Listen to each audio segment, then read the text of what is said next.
चतुर्भुज दास के तो प्राण निकल गए थे, गिरिराज जी की तलेटी से निकलते इतने से निकले थे।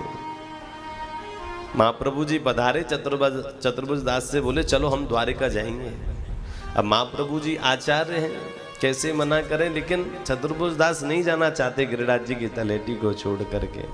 चतुर्भुज दास बोले मैं इनसे कह भी नहीं सकता, ये आचार्य हैं कि गिरिराज जी की तलेटी को छोड़ करके मैं जाना नहीं चाहता, लेकिन आचार्य की आज्ञा भी नहीं अवहेलना कर सकता हूँ, जाना भी पड़ेगा और नहीं भी जाना चाहता। सुबह जाना है, बैग पैक कर लेना, महाप्रभु जी ने कहा चतुर्भुज सुबह बैग पैक कर लेना, अपन सुबह जल्दी धोताएं निकलेंगे, प्रातःकाल निकलेंगे, बस मंगला करेंगे गिरिराज बाबा की और चलेंगे। सुबह हुई, रात भर रोते रहे चतुर्भुज दास की सुबह गिरिराज जी की तलेटी छोड़नी पड़ेगी। गिरिराज जी की मंगला है रही तो उनके नेत्रन से झरझर अश्रु निकल रहे। महाप्रभु देख रहे इतनो काय को रो है सके घर वारिन की याद आ रही होगी, कबू ब्रज से बाहर निकलो ना है, जामर रो रहे हो है, बाकी सर पे हाथ फेरो, काय को रो रहे हो तू, कैसे बतावे कि मैं जानू ना चाह रहे हो। गिरिराज जी की तलेटी मुँह छूटे जी ठीक ना है, लेकिन नहीं बोल पाए, मंगला पूरी भई और मंगला में खूब रोए। दुनिया तो दूध से स्नान करा रही थी गिरिराज बाबा को, लेकिन चतुर्भुज दास अपने नेत्रों के जल से गिरिराज जी को स्नान करा रहे। गिरिराज जी से निवेदन करके बोले हे गिरिराज बाबा, मैं बड़ो भक्त तो आपको ना हूं, लेकिन आपकी तलेटी छोड़ना नहीं चाहूँ, मुझको आपकी तलेटी नहीं छोड़नी है। व्रजरज मेरी श्वास है, आपको दर्शन मेरो जीवन है। ऐसो निवेदन करके नहीं कहते हैं महाप्रभु जी बोले चलो बैग पे के गए, छोटो सो गठरी बनाए के नहीं जान लागे। और जैसे ही जाने लगे, जाके बस गिरिराज जी की तलेटी में उस व्रजरज को दंडवत करते हैं, गिरिराज जी के स्वरूप को देखते हैं, वहां की लता पताओं को स्पर्श करते हैं, फिर पता नहीं कब मिलेगो। वो कहीं ऐसो है गयो कि ये मुझको द्वारिका ले जा रहे, मैं वहीं मेरे प्राण छूट गए तो मेरे प्राण तो यहीं छूटने चाहिए। ऐसे रो रो करके जा रहे हैं और जैसे गिरिराज जी की तलेटी से निकले हैं, जैसे वो व्रजरज को दिखनो बंद भयो है, जैसे ही वो गिरिराज जी को दर्शन धुंधलो पड़ो है, जैसे व्रजरज की श्वास आनो बंद भयो है, ऐसो लग रो जैसे उनकी श्वास बंद है गई, क्योंकि व्रजरज ही उनकी श्वास है। गिरिराज जी को दर्शन ही उनको जीवन हो।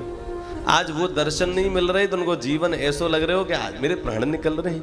और जैसे ही बाहर निकले उसी समय श्वास रुक गई, गला अवरुद्ध हो गया, नेत्रों से झरझर झरझर पानी आया और तुरंत मूर्छित होकर के गिर पड़े महाराज। महाप्रभु जी ने कहा इनको क्या हुआ, पानी लाए, चीटा मारे, उठे ही नहीं, आंखों से अश्रु निकल रहे हैं लेकिन उठ नहीं रहे, शरीर पूरा कंपायमान हो रहा है चतुर्भुज दास का। महाप्रभु जी को लगा तबीयत बिगड़ गई, क्या बात है। महाप्रभु जी ने इलाज कराया, वैद्यों को बुलाया, चूरन चटनी जो थी वो सब चटाई, काफ़ी मशक्कत के बाद में उनको घसीट करके उठा करके वापस लाए। वापस लाके जैसे ही व्रजरज को स्पर्श करायो, जैसे गिरिराज जी की स्पर्श वही हवा उनको लगी, वही समय नेत्र खुले। और जैसे ही खुले महाप्रभु जी ने पूछी कहाँ गए हो तू कैसे बेहोश है गए हो। चतुर्भुज दास कहते हैं दर्शन को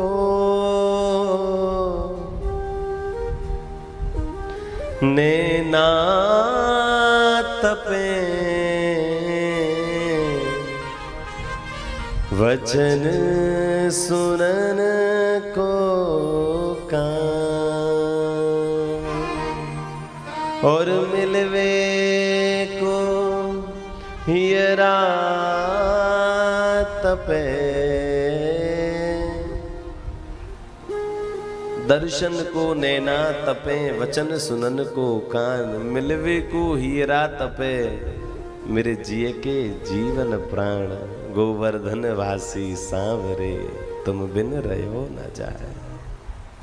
और जैसे ये शब्द बोले महाप्रभु जी तो रोने लग गए। अरे राम, ये कह रहे हो अभी एक सेकंड पहले ही तो गिरिराज जी की तलेटी छोड़ दिए और कह रहे हो दर्शन को नैना तपे, वचन सुनन को कान, मिलवे को हीरा तपे, मेरे ही के जीवन प्राण, गोवर्धन वासी सांवरे, तुम बिन रहो न जाए।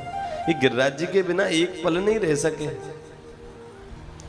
हाथ जोड़ दिए चतुर्भुजदास, भैया तू यहीं रहे, तो को ना लेके जाएंगे हम, क्यों अगर तू चले गयो तो मुँह को अपराध लग जावे, वो गिरिराज जी में रहे। चतुर्भुजदास ने कभी गिरिराज जी की तलेटी नहीं छोड़ी, कभी नहीं छोड़ी। ये प्रेम है गिरिराज जी से। हम सबको भी हृदय में ऐसे ही रखना चाहिए।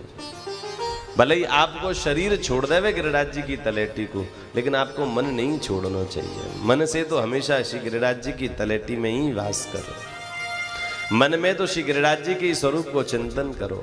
मन में तो हमेशा श्री गिरिराज जी की परिक्रमा में ही रहो। मन से ही उनकी दंडोती लगाओ, मन से ही उनको दर्शन करो, उन पर दूध चढ़ाओ। भले ही अपन यहाँ बैठे हैं दूर, लेकिन मन में श्री गिरिराज